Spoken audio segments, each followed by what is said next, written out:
أيها الذين آمنوا لا تتخذوا الذين اتخذوا دينكم هزوا ولعبا من الذين أوتوا الكتاب من قبلكم والكفار أولياء واتقوا الله إن كنتم مؤمنين وإذا ناديتم إلى الصلاة اتخذوها هزوا ولعبا ذلك بأنهم قوم لا يعقلون وقال الله تبارك وتعالى في مقام آخر وأقسموا بالله جهد أيمانهم لئن جاءتهم آية ليؤمنن بها قل إنما الآيات عند الله وما يشعركم أنها إذا جاءت لا يؤمنون ونقلب أفئدتهم وأبصارهم كما لم يؤمنوا به أول مرة ونذرهم في طغيانهم يعمهون۔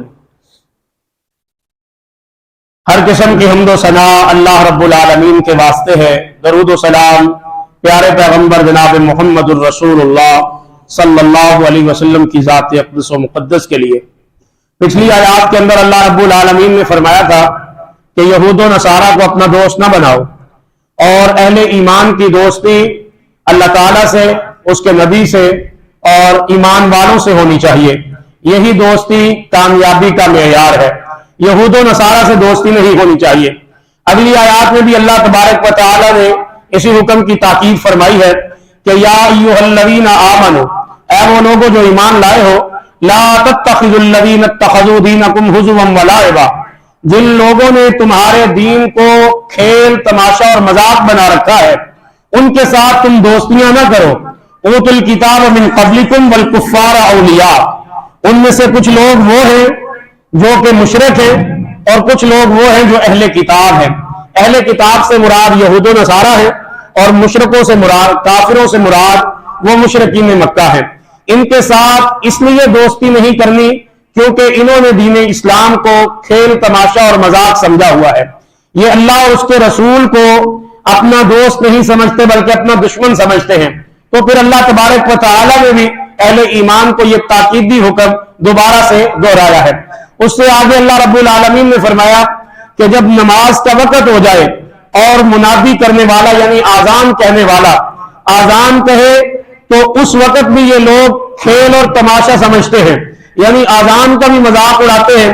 اور ساتھ ہی نبی کریم صلی اللہ علیہ وسلم نے اس بات کا بھی ارشاد فرمایا ہے کہ جب آذان کہی جاتی ہے تو شیطان جنگلوں کا رخ کر لیتا ہے۔ شیطان مسجد کا رخ کرنے کی بجائے جنگلوں کا رخ کر لیتا ہے، اور جب آذان مکمل ہو جاتی ہے پھر واپس آ جاتا ہے وسوسہ ڈالنے کے لیے۔ اللہ کے نبی نے فرمایا پھر جب تکبیر شروع ہوتی ہے تو پھر وہ مخ موڑ لیتا ہے اور جنگلوں کی طرف چلا جاتا ہے۔ اور اہل ایمان کو چاہیے کہ جب پکارنے والا یعنی آذان دینے والا آذان دے تو وہ اللہ کے طرف رجوع کرے اور جلدی جلدی مسجد کی طرف آئیں۔ پھر اس کے بعد اللہ تعالیٰ نے یہودیوں کا ایک قول جو کہ بہت ہی لعنتی قول تھا اس کا ذکر فرمایا ہے۔ وقالت اليہود ید اللہ مغلولہ، یہ یہودی کہتے ہیں کہ اللہ کے ہاتھ بندھے ہوئے ہیں، اللہ تعالیٰ کے ہاتھ بندھے ہوئے ہیں۔ غلت ایدیہم ولعنوا بما قالوا، اللہ فرماتے ہیں کہ انہی کے ہاتھ بندھے ہوئے ہیں، اور ان کے اس قول کی وجہ سے اللہ تعالیٰ نے ان پر لعنت فرمائی ہے۔ یعنی یہودیوں نے اللہ کی گستاخی کرنے میں بھی کوئی کسر باقی نہیں چھوڑی، وہ کہتے ہیں اللہ کے ہاتھ بندھے ہوئے ہیں۔ اس طرح کا مضمون پہلے بھی گزر چکا ہے کہ اللہ تعالیٰ کی ذات تو مسلمانوں سے زکوٰۃ کا سوال کرتے ہیں، صدقہ مانگتے ہیں، قرض حسنہ مانگتے ہیں، تو اللہ تعالیٰ کی ذات تو فقیر ہے۔ ایک جگہ پر انہوں نے یہ کہا کہ اللہ نعوذ باللہ فقیر ہے، اور یہاں پر کہا کہ اللہ کے ہاتھ بندھے ہوئے ہیں۔ اللہ فرماتے ہیں اللہ کے ہاتھ تو کھلے ہوئے ہیں، وہ جس چیز کو چاہتا ہے جب چاہتا ہے اور جیسے چاہتا ہے خرچ کرتا ہے۔ اللہ کے ہاتھ بندھے ہوئے نہیں بلکہ اس کے ہاتھ کھلے ہوئے ہیں، فراخ ہاتھوں والا ہے اللہ تبارک و تعالی۔ اصل میں بندھے ہوئے انہی لوگوں کے ہاتھ ہیں، اور ان کے اس قول کی وجہ سے اللہ تعالیٰ نے ان پر دنیا میں بھی اور آخرت میں بھی لعنت فرمائی ہے۔ پھر اللہ رب العالمین فرماتے ہیں وَلَوْ أَنَّ أَهْلَ الْكِتَابِ، اگر اہل کتاب یعنی یہود و نصارہ آمنوا ایمان لے آئیں، وَاتَّقَوْا اور متقی بن جائیں، لَكَفَّرْنَا عَنْهُمْ سَيِّئَاتِهِمْ تو البتہ ہم ان کے گناہ بھی ان سے مٹا دیں گے، وَلَأُدْخِلَنَّهُمْ جَنَّاتِ النَّعِيمِ اور البتہ ضرور ہم ان کو جنت میں داخل کریں گے جو نعمتوں والی ہے۔ اس آیت پہ آپ نے غور کیا؟ اللہ فرماتے ہیں اگر اہل کتاب یہود و نصارہ یعنی جن پر اللہ تعالیٰ نے لعنت فرمائی، جن پر اللہ تعالیٰ نے غضب فرمایا، جن کو اللہ تبارک و تعالیٰ نے ناپسند فرمایا, جن سے دوستی کرنے سے اللہ تعالیٰ نے منع فرمایا, یعنی اتنے بڑے بڑے وہ گناہ گار ہیں کہ اللہ نے دنیا میں بھی اور آخرت میں بھی ان پر لعنت فرمائی ہے. اللہ تعالیٰ نے ان پر اپنا غضب نازل فرمایا ہے, لیکن ان کو بھی اللہ تعالیٰ نے ایک دعوت دی ہے, ایمان کی دعوت. اللہ فرماتے ہیں وَلَوْ أَنَّ أَهْلَ الْكِتَابِ, اور بے شک اگر اہل کتاب یعنی یہود و نصارہ آمنوا ایمان لے آئے, واتقوا اور اللہ سے ڈر جائیں, لَكَفَّرْنَا عَنْهُمْ سَيِّئَاتِهِمْ تو اللہ ان کے گناہ بھی مٹا دے گا. یہاں رک کر ہمیں یہ سبق سمجھنا ہے کہ وہ لوگ جو اللہ کے دشمن ہیں, جنہوں نے اللہ تعالیٰ کو گالیاں دی ہیں, جنہوں نے اللہ تعالیٰ کی توہین کی ہے, جنہوں نے اللہ تبارک و تعالیٰ کی شان میں گستاخیاں کی ہیں, جنہوں نے اللہ کے مقابلے میں دوسرے رب بنائے ہیں, جنہوں نے مریم کو اور سیدنا عیسیٰ علیہ السلام کو اللہ کے برابر کہا ہے, ان لوگوں کے لیے بھی دعوت فکر اللہ تعالیٰ نے قرآن میں دی ہے کہ اگر یہ لوگ بھی ایمان لا کر متقی بن جائیں تو اللہ ان کے بھی سارے گناہ معاف کر دے گا اور ان کو بھی ضرور جنتوں میں داخل کرے گا. اس کا کیا معنی ہے؟ اگر امت محمدیہ رسول اللہ کا کلمہ پڑھنے والے اہل ایمان مسلمان اپنے گناہوں کی توبہ کرے تو کیا اللہ ان کو معاف نہیں کرے گا؟ وہ یہودیوں کو معاف کرنے کے لیے تیار ہے, وہ اللہ تبارک و تعالیٰ مظلوم قوموں کو بھی معاف کرنے کے لیے تیار ہے اگر وہ بھی سچا ایمان لے آئیں. تو یہاں پر ہمیں یہ بہت بڑی تسلی اور تشفی ہے کہ اہل ایمان کے لیے تو پھر دروازے کھلے ہیں. اللہ تعالیٰ نے آسمانوں کے دروازے بھی کھولے ہوئے ہیں, اپنی رحمت کے دروازے بھی کھولے ہوئے ہیں اور جنتوں کے دروازے بھی اللہ تعالیٰ نے کھولے ہوئے ہیں. پھر اس کے بعد اللہ تبارک و تعالیٰ نے اپنے پیغمبر کو تبلیغ کرنے کا حکم دیا ہے. فرمایا تمہارے آگے جو کوئی بھی آ جائے, وہ اہل کتاب ہے, وہ آپ کا دوست ہے, وہ آپ کا دشمن ہے, وہ آپ کا رشتہ دار ہے یا کوئی غیر ہے, آپ کا حق یہ بنتا ہے کہ جو کچھ اللہ تعالیٰ نے آپ کی طرف اتارا ہے آپ لوگوں تک اس کو پہنچا دیں. ہاں, اس کے ریاکشن میں اگر کوئی آپ کی دشمنی کرتا ہے, آپ کو کوئی غضب پہنچاتا ہے, آپ کو کوئی تکلیف دیتا ہے, واللہ یعصمک من الناس, اللہ کا وعدہ ہے کہ اللہ آپ کو لوگوں کے شر سے بچائے گا. اے نبی آپ نے دعوت دے دینی ہے, کوئی اغیار ہے یا کوئی یار ہے, کوئی اپنا ہے یا بیگانہ ہے, کوئی مسلمان ہے یا کافر ہے, کوئی رشتہ دار ہے یا کوئی بغیر رشتہ دار ہے, آپ نے اس کتاب کی دعوت اور تبلیغ پوری سچائی کے ساتھ اور پوری ایمانداری کے ساتھ لوگوں تک پہنچا دینی ہے. اگر اس کے مقابلے میں لوگ آپ پر کوئی ظلم کرتے ہیں, آپ کو کوئی تکلیف پہنچاتے ہیں, تو اللہ کا یہ وعدہ ہے کہ اللہ آپ کو لوگوں کے شر سے بچا لے گا. واللہ یعصمک من الناس ان اللہ لا یہدی القوم الکافرین. اس کے بعد اللہ تعالیٰ نے ایمان اور اعمال صالحہ کا ذکر فرمایا ہے. عیسیٰ علیہ السلام اور ان کی والدہ کا تذکرہ فرمایا ہے, اور اس پارے کے آخر میں اللہ تبارک و تعالیٰ نے ایک توحید کا مسئلہ بیان فرمایا. ویسے آگے 7ویں پارے میں ساری توحید بیان ہوگی, یہاں پر اللہ تعالیٰ نے توحید کا بڑا اہم مسئلہ بیان فرمایا. قل اے میرے نبی آپ فرما دیں, اتعبدون من دون اللہ, کیا تم عبادت کرتے ہو اللہ کے علاوہ کسی اور کی, اللہ کے علاوہ کسی غیر کی عبادت کرتے ہو, ما لا یملک لکم ذرہ, جو نہیں ہے مالک نقصان پہنچانے کے, ولا نفع اور نہ نفع پہنچانے کے, واللہ هو السمیع العلیم, اور اللہ تعالیٰ سننے والا جاننے والا ہے. اللہ تعالیٰ نے کلی طور پر اپنی ذات کے علاوہ تمام معبودان باطلہ کا رد کر دیا ہے کہ اللہ کے علاوہ جن کی تم پرستش کرتے ہو وہ کائنات میں کوئی بھی ہے جو اللہ کا غیر ہے, اللہ کے علاوہ ہے, اللہ کا شریک ہے, اللہ کا ثانی ہے.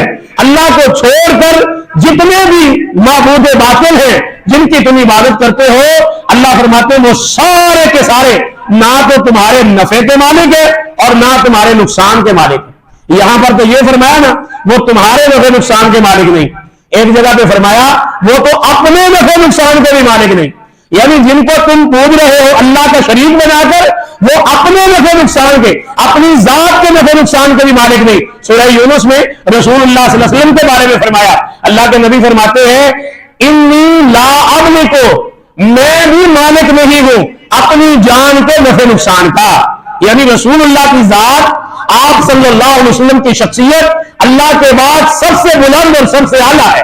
یعنی آپ کے بعد باقی ساری کائنات ہے, اللہ کی ذات کے بعد سب سے بلند درجہ کس کا ہے؟ محمد الرسول اللہ صلی اللہ علیہ وسلم. اللہ کے نبی بھی فرماتے میں اپنی ذات کے نفع نقصان کا مالک نہیں ہوں. اور اللہ کے جتنے بھی شریک مقرر کر کے، چاہے وہ کوئی ولی ہے، کوئی بزرگ ہے، چاہے وہ زندہ ہے یا فوت ہو چکا ہے، چاہے وہ جناب کوئی نبی ہے یا نبیوں کا سردار امام الانبیاء جناب محمد مصطفیٰ صلی اللہ علیہ وسلم ہے، کوئی بھی ہے جو اللہ کا غیر ہے، وہ اپنی ذات کے بھی نفع نقصان کا مالک نہیں، چہ جائے کہ وہ تمہاری جان کے نفع نقصان کا مالک ہو.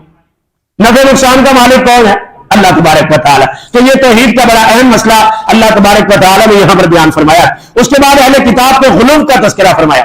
اللہ فرماتے ہیں قل یا اہل الکتاب، آپ فرما دیجیے میرے پیارے پیغمبر، اہل کتاب، لا تغلوا فی دینکم غیر الحق، اپنے دین میں بغیر حق کے غلو نہ کرو. غلو کا معنی کیا ہے؟ کہ عیسیٰ علیہ السلام کو اللہ تبارک و تعالیٰ نے اپنا بندہ اور رسول کہا ہے. عیسیٰ علیہ السلام اللہ کے رسول ہے. ان کی والدہ مریم وہ ایک نیک عورت ہے، ان کا ذکر بھی قرآن میں آیا، ان کے نام سے اللہ تعالیٰ نے ایک سورت نازل فرمائی ہے. فرمایا کہ تم نے غلو کر کے مریم کو اللہ کی بیوی بنا دیا، اللہ کا شریک بنا دیا.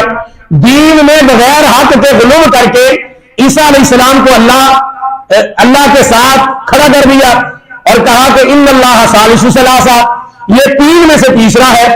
یعنی ایک حضرت عیسیٰ علیہ السلام، دوسری ان کی والدہ مریم، اور تیسرے خود اللہ تبارک و تعالیٰ. یعنی تم نے ان تینوں کو ایک ہی صف میں لا کے کھڑا کر دیا ہے، حالانکہ وہ تو اللہ کا بندہ ہے اور اللہ کا رسول ہے، اور مریم اس کی والدہ، اس کو اللہ کی بیوی بنا دیا، اللہ کا شریک بنا دیا. اللہ فرماتے ہیں کہ یہ غلو نہ کرو اپنے دین میں. دین اسلام میں بھی مسلمانوں نے یہ غلو کیا کہ اماموں کو نبی کے برابر کر دیا اور نبی کو اللہ تبارک و تعالیٰ کے برابر کر دیا، اور کبھی کبھی تو اللہ سے بھی بڑھا دیا. یہ ہے غلو، بغیر حق کے کسی بھی ذات کی، کسی بھی شخصیت کی جو حیثیت ہے اس حیثیت سے کم کرنا یا اس حیثیت سے زیادہ کرنا، یہ دین میں غلو ہے.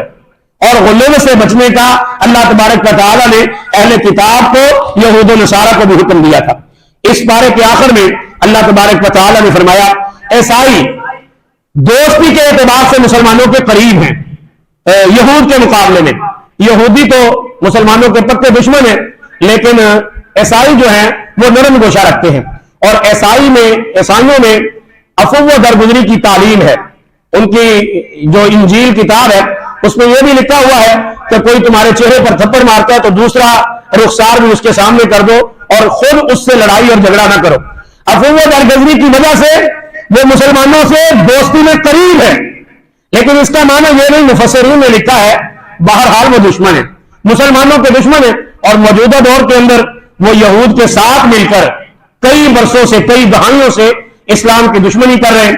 جس طرح وہ تثلیث والے عقیدے میں یا سلیم والے عقیدے میں مسلمانوں کی مخالفت پوری دنیا میں وہ کر رہے ہیں. تو یہاں پر اللہ تعالیٰ نے عیسائیوں کے اس نرم گوشے کا ذکر کیا ہے کہ جس کی وجہ سے بعض عیسائیوں نے اسلام کی دعوت پر بڑی جلدی کلمہ قبول کر لیا تھا. اس لیے ان کی دوستی اگلی آیت میں چونکہ آ رہا ہے وہ نجاشی کے دربار کا قصہ، کہ جب جعفر طیار کو بھی بلایا گیا تھا اور ابو سفیان کو بھی نجاشی کے دربار میں، جب اللہ کے رسول صلی اللہ علیہ وسلم نے ایک خط لکھ کر نجاشی کو اسلام کی دعوت دی تھی، اس نے وہ خط پڑھا اور اپنے قسیسین کو اور اپنے رہبان کو، اپنے علماء کو اکٹھا کیا، اور مسلمانوں کا ایک جو لشکر تھا وہ ہجرت کر کے حبشے گیا ہوا تھا. ان میں جعفر طیار رضی اللہ تعالیٰ عنہ بھی موجود تھے. ان کو بلا کر انہوں نے کچھ سوال کیے. مثال کے طور پر انہوں نے حضرت عیسیٰ علیہ السلام کے متعلق سوال کیا، حضرت مریم کے متعلق سوال کیا. تو انہوں نے سورہ مریم کی اور سورہ طٰہٰ کی آیتیں نجاشی کے دربار میں پڑھی. اس کا ذکر اللہ رب العالمین فرما رہے ہیں وَإِذَا سَمِعُوا مَا أُنزِلَ إِلَى الرَّسُولِ تَرَىٰ أَعْيُنَهُمْ تَفِيضُ مِنَ الدَّمْعِ مِمَّا عَرَفُوا مِنَ الْحَقِّ يَقُولُونَ رَبَّنَا آمَنَّا فَاكْتُبْنَا مَعَ الشَّاهِدِينَ. اور جب وہ رسول کی طرف نازل کردہ کلام کو سنتے ہیں تو آپ ان کی آنکھیں آنسوؤں سے بہتی ہوئی دیکھتے ہیں، اس سبب سے کہ انہوں نے حق کو پہچان لیا اور انہوں نے کہا اے ہمارے رب ہم بھی کلمہ پڑھ کر مسلمان ہوتے ہیں اور تیرے پیغمبر پر ایمان لاتے ہیں. نجاشی نے یا تو اسی وقت کلمہ پڑھ لیا تھا یا بعض اپنے علماء کو انہوں نے مدینے روانہ کیا تھا، اور اللہ کے رسول صلی اللہ علیہ وسلم کے پاس ان کے علماء نے آ کر کچھ سوالات اور مذاکرہ کیا تھا. پھر انہوں نے رسول اللہ کی زبان سے جب قرآن سنا تو انہوں نے اس وقت وہ سارا وفد جو علماء کا عیسائی علماء کا مدینے آیا تھا, وہ وفد جب قرآن سن رہا تھا تو وہ سارے رو رہے تھے. اس لیے رو رہے تھے کہ انہوں نے حق کو پہچان لیا تھا. یہود کے متعلق بھی اللہ تعالیٰ نے قرآن مجید میں فرمایا ہے کہ یہ اللہ کے پیغمبر کو اس طرح جانتے ہیں جس طرح اپنے بیٹوں کو پہچانتے ہیں. جس طرح کوئی انسان اپنے بیٹوں کو نہیں بھولتا, اسی طرح جس طرح بیٹوں کی پہچان ہوتی ہے, ان کو رسول اللہ صلی اللہ علیہ وسلم کی بھی پہچان ہے. ہاں یہ انکار کرے کسی حسد کی بنا پر وہ ایک الگ معاملہ ہے. بہرحال یہ اللہ کے رسول کو جانتے ہیں. آپ کی پوری نشانیاں تورات کے اندر بھی موجود تھی جو انہوں نے دیکھ لی تھی, اور یہ اسی طرح رسول اللہ کو پہچانتے ہیں جس طرح یہ اپنے بیٹوں کو پہچانتے ہیں. اس کے بعد اللہ رب العالمین نے اسی سورہ مائدہ کے اندر اپنی توحید کا تذکرہ بڑے مفصل انداز سے بیان فرمایا ہے, اور ایک موقع پر یہ 4 جانوروں کا ذکر فرمایا, بحیرہ, صاحبہ, وسیلہ, حام. ما جعل اللہ من بحیرہ ولا صاحبہ ولا وسیلہ ولا حام. اللہ رب العالمین فرماتے ہیں بحیرہ, صاحبہ, وسیلہ اور حام یہ کوئی چیز نہیں ہے. یہ 4 جانور ہیں جو مشرکین مکہ اپنے بتوں کے نام پر آزاد چھوڑ دیتے تھے. ان میں پہلا جو ہے بحیرہ. بحیرہ وہ جانور جس کا دودھ دھونا چھوڑ دیا جاتا تھا. جب وہ دودھ کچھ عرصہ دودھ دیتا, وہ اونٹنی, اس کا دودھ دھونا چھوڑ دیا جاتا اور اس کو بتوں کے نام پر آزاد چھوڑ دیا جاتا. اس کا دودھ بھی جو ہے وہ بتوں کے نام کا نظر نیاز اور چڑھاوا چڑھایا جاتا تھا. اس جانور کو کہتے تھے بحیرہ. اللہ فرماتے ہیں اسلام کا بحیرہ میں اسلام میں بحیرہ کا کوئی وجود نہیں ہے. دوسرا ہے صاحبہ. صاحبہ وہ جانور جسے بتوں کے لیے آزاد چھوڑا جاتا اور اس سے کوئی کام نہ لیا جاتا, نہ اس پر سواری کی جاتی, نہ کھیتوں میں اس سے کام لیا جاتا. اس جانور کو بھی بتوں کے لیے آزاد چھوڑ دیا جاتا تھا. اور تیسرا تھا وسیلہ. وسیلہ اس اونٹنی کو کہتے تھے جو پہلی مرتبہ نر پیدا کرے, پہلی مرتبہ مادہ پیدا کرے, پھر دوسری مرتبہ مادہ پیدا کرے, یعنی اوپر ہے 2 مرتبہ 2 مادہ پیدا کرتی تو اس اونٹنی کو بھی بتوں کے لیے آزاد چھوڑ دیا جاتا تھا. اس کو کہتے تھے وسیلہ. بلا عام یہ 4تھا جانور ہے. یہ وہ اونٹ ہے جس کی نسل سے کئی بچے پیدا ہو چکے ہوتے, اس کو بھی بتوں کے لیے آزاد چھوڑ دیا جاتا اور ان کو اپنے آپ پر حرام کر لیا جاتا, اور وہ لوگوں کی کھیتیاں برباد کرے, وہ لوگوں کا نقصان کرے, ان کو کچھ نہیں کہا جاتا تھا. اللہ تعالیٰ نے فرمایا کہ اسلام کے اندر ایسا کوئی جانور نہیں ہے جس کو کسی بھی بت کے نام پر, کسی غیر اللہ کے نام پر آزاد چھوڑا جائے. اسلام میں اگر کسی جانور کو ذبح کیا جاتا ہے تو وہ صرف اللہ کے نام پر ذبح کیا جاتا ہے, غیر اللہ کے نام پر کوئی بھی جانور ذبح نہیں کیا جاتا ہے. پھر اللہ رب العالمین نے موت کے وقت کی وصیت کا ذکر فرمایا. اگر کوئی بندہ موت کے وقت وصیت کرتا ہے, ادھر موت جان چھاتی میں اٹکی ہوئی ہے, سانس اوپر والا اوپر اور نیچے والا نیچے ہے, پھر وہ کہے کہ میرے مال کو صدقہ کر دینا, اللہ فرماتے ہیں ایسی وصیت کو قبول نہیں کیا جائے گا. موت کے وقت کی وصیت, اپنے بچوں کے لیے وصیت کر رہا ہے یا اپنی بیوی کو موت کے وقت اپنی جائیداد سے علیحدہ کر دیتا طلاق دے کر, تو ایسی طلاق بھی قبول نہیں کی جائے گی, ایسی وصیت بھی قبول نہیں کی جائے گی جو بندہ موت کے وقت وصیت کرتا ہے. ویسے بندہ اپنے مال کے تیسرے حصے کی وصیت کرنے کا حقدار ہے, وہ کر سکتا ہے, لیکن پورے ہوش و حواس میں مرگ الموت کے وقت نہیں, ایسی وصیت قابل قبول نہیں ہوگی. اس کے بعد اللہ رب العالمین نے قیامت والے دن اس بات کا ذکر کیا جب حضرت عیسیٰ علیہ السلام اور حضرت مریم سے پوچھا جائے گا کہ کیا تم نے ان کو حکم دیا تھا کہ وہ تمہاری عبادت کرے, جس طرح اللہ کو سجدہ کرتے اسی طرح عیسیٰ کو سجدہ کرے, کیا تم نے ان کو اپنی عبادت کرنے کا حکم دیا تھا؟ اللہ تعالیٰ قیامت والے دن نبی حضرت عیسیٰ علیہ السلام سے پوچھیں گے, اور اس آیت میں کسی نبی کا نام نہیں ہے چونکہ حضرت عیسیٰ اور مریم کا ذکر ہو رہا ہے, اس لیے مفسرین نے لکھا ہے اس سے مراد حضرت عیسیٰ علیہ السلام ہے, جبکہ یہ مجمل ہے, یہ آیت مجمل ہے کہ ہر پیغمبر سے پوچھا جائے گا, کیونکہ ہر دور میں نبیوں کی عبادت کی گئی ہے. مشرکین مکہ میں بھی بیت اللہ میں حضرت ابراہیم کا مجسمہ بنا کر کھڑا کیا ہوا تھا, بزرگوں کے مجسمے بھی اور ساتھ ساتھ نبیوں کے مجسمے بنا کر ان کو بھی پوجا جاتا تھا. اس لیے تمام انبیاء سے قیامت والے دن پوچھا جائے گا. یہاں پر لفظ بھی جمع کا آیا ہے, یوم یجمع اللہ الرسل فیقول ماذا اجبتم قالوا لا علم لنا انک انت علام الغیوب. نبی کہیں گے اللہ اگر ہم نے ان کو اپنی عبادت کا حکم دیا ہوتا تو تیرے علم میں ہوتا, ہم نے ان کو ایسا کوئی حکم نہیں دیا, یہ اپنی مرضی سے ہی ہماری پوجا اور پرستش کیا کرتے تھے. اس کے بعد وہ مائدہ, سورہ مائدہ کی جو اصل دسترخوان والی بات ہے وہ اللہ رب العالمین نے بیان فرمائی ہے کہ اللہ تعالیٰ نے عیسائیوں پر بھی دسترخوان اتارا تھا. جس طرح یہودیوں پر من اور سلوہ نازل کیا, اسی طرح اللہ تعالیٰ نے حضرت عیسیٰ ابن مریم اور ان کی امت پر بھی آسمان سے پکے پکائے کھانے نازل فرمائے تھے. اذ قال اللہ یا عیسیٰ ابن مریم اللہم ربنا انزل علینا مائدۃ من السماء تکون لنا عیدا لاولنا وآخرنا وآیۃ منک وارزقنا وانت خیر الرازقین. اس کے بعد اللہ تبارک و تعالی نے اپنے پیارے پیغمبر امام الانبیاء جناب محمد الرسول اللہ صلی اللہ علیہ وسلم کا وہ تذکرہ فرمایا ہے جو اللہ کے پیغمبر اپنی امت کے ساتھ رکھا کرتے تھے, اور یہ بہت ہی شفیق اور مہربانی تھی اللہ کے رسول صلی اللہ علیہ وسلم کی جب آپ نے یہ سورہ مائدہ کی آخری آیات میں سے یہ آیت پڑھی ان تعذبہم فإنہم عبادک, اے اللہ اگر تو اپنے بندوں کو عذاب کرے, ان تعذبہم اگر تو ان کو عذاب کرے, فإنہم عبادک تو پھر یہ تیرے بندے ہیں, وَإِن تَغْفِرْ لَهُمْ اور اگر تو ان کو معاف کر دے, فَإِنَّكَ أَنْتَ الْعَزِيزُ الْحَكِيمُ تو تو معافی پر بھی قدرت رکھتا ہے. جب یہ آیت پڑھی تو اللہ کے رسول زاروں خطار روئے.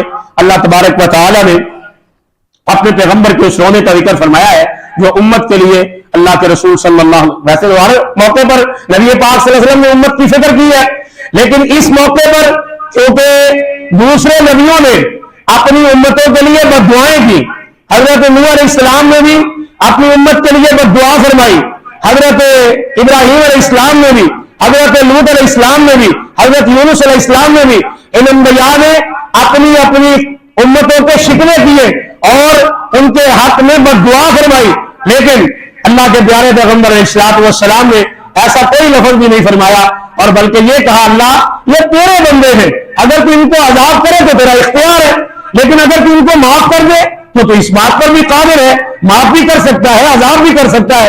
یہ رسول اللہ صلی اللہ علیہ وسلم کا اپنی امت کے لیے نرم گوشہ ہے, یہ رسول اللہ کی شفقت ہے اپنی امت کے لیے جو اللہ کے حضور اللہ تبارک و تعالی نے سورہ مائدہ کے اندر بیان فرمائی ہے. آگے سورۃ الانعام ہے, یہ مکہ میں نازل ہوئی, اس میں 165 آیتیں ہیں اور 20 رکوع ہے. سورۃ الانعام توحید کا بہترین موضوع ہے. سورۃ الانعام کی ایک آیت شروع بھی توحید سے ہو رہی ہے, اور اس پوری سورت کے اندر اللہ تبارک و تعالی نے توحید کے بڑے اعلیٰ قصے بیان فرمائے ہیں. اپنی ذات کا تعارف اللہ تبارک و تعالی نے بڑے خوبصورت انداز سے فرمایا ہے. شروع میں ہی اللہ فرماتے ہیں الحمدللہ الذی خلق السماوات والارض وجعل الظلمات والنور ثم الذین کفروا بربہم یعدلون. تمام تعریفیں لائق اللہ تبارک و تعالی ہیں, اللہ ہی کے لائق ہیں جس نے آسمانوں کو اور زمین کو پیدا کیا, اسی نے روشنیوں کو پیدا کیا اور اسی نے اندھیروں کو پیدا کیا, اسی نے نور کو بنایا, اور پھر لوگ غیر اللہ کو اپنے رب کے برابر قرار دیتے ہیں. هو الذی خلقکم من طین, وہی اللہ جس نے مٹی کو پیدا کیا, مٹی پیدا کی من طین ثم قضى اجلا, پھر اللہ تبارک و تعالی نے تمہیں مٹی سے پیدا کیا, پھر تمہارا وقت مقرر کیا, واجل مسمى, وہ وقت مقررہ جو اللہ نے تمہارے لیے مقرر کر دیا ہے, تم اس سے آگے پیچھے ہو سکتے ہیں, ہر بندے کا وقت مقرر ہے. وَاللَّهُ فِي السَّمَاوَاتِ وَفِي الْأَرْضِ, اور وہی اللہ ہے کہ جو کچھ بھی آسمانوں میں ہے جو کچھ زمین میں ہے وہ اسی کا ہے. يَعْلَمُ سِرَّكُمْ وَجَهْرَكُمْ, وہ جانتا ہے جو تمہارے آگے ہے اور جو تمہارے پیچھے ہے. وَيَعْلَمُ مَا تَكْسِبُونَ, اور جو کچھ تم کرتے ہو اللہ تمام چیزوں سے واقف ہے.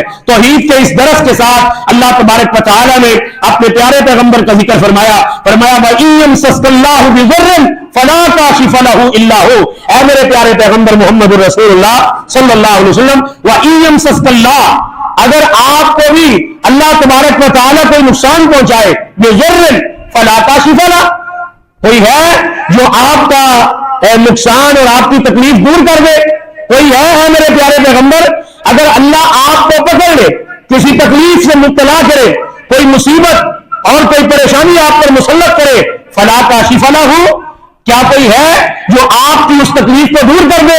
الا ہو, مگر وہی اللہ. اللہ کے علاوہ رسول اللہ پر بھی کوئی تکلیف پڑ جائے تو کوئی دور کرنے والا نہیں ہے, تو پھر اللہ کے رسول کسی کی تکلیف کیسے دور کر سکتے؟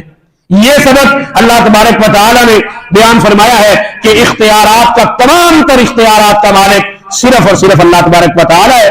اس پوری صورت کے اندر اللہ تبارک و تعالی نے بڑی وضاحت کے ساتھ توحید کے مسئلے بیان فرمائے ہیں, پکار کے مسئلے بیان فرمائے ہیں کہ صرف اللہ کو پکارو, ہر وقت اللہ تبارک و تعالیٰ سے دعا کرو. یہ جتنے بھی جانور ہیں وہ اللہ نے پیدا کیے ہیں اور اسی اللہ کے نام پر ان کو ذبح کرو. پوری توحید کی یہ صورت, میں کسی وقت حیران ہوتا ہوں کہ ایک اتنی بڑی وسیع و عریض صورت جس کو 15 منٹ میں کیسے یافتہ کروں. میں صبح سے اس کی تیاری کر رہا تھا اور سوچ رہا تھا 15 منٹ میں کیا بیان کروں گا, کیا چھوڑوں گا.